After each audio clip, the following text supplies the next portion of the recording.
ရွှင်ကြည့်လို့ရတာဒီတစ်ခါနောက်ဆုံးဖြစ်မှဆိုရင်လည်းချစ်အချင်းနာချစ်စကားပြောတာဒီတစ်ခါနောက်ဆုံးဖြစ်မှဆိုရင်လည်းချစ်မပြတ်နဲ့အောင်မပြတ်နဲ့အောင်ခွဲလေအောင်လို့မပြောတော့မှနားလေ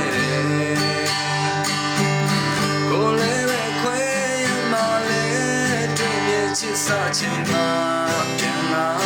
တော့ရင်ခုလုံးနောက်ထပ်တကားမတွေ့မှာဆိုရဲနေချင်နေလေ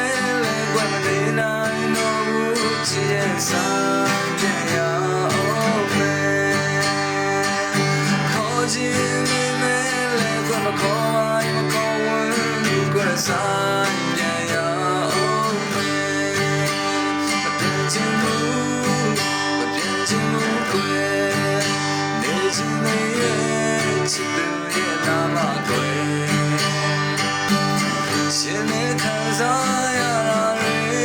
ပြောမကုန်တဲ့ချိန်မှာပြန်လာတော့ရင်အခုလုံးနောက်ထပ်တစ်ခါမတွေ့မှာဆိုရဲ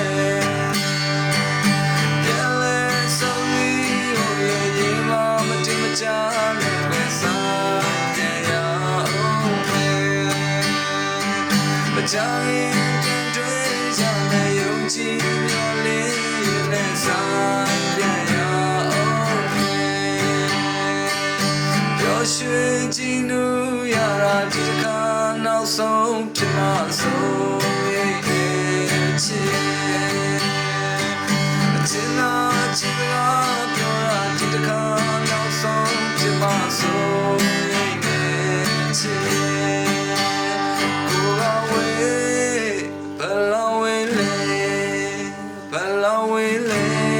စိတ်မှာတော့ချစ်သူတန်အမြဲတင်ချင်နေရင်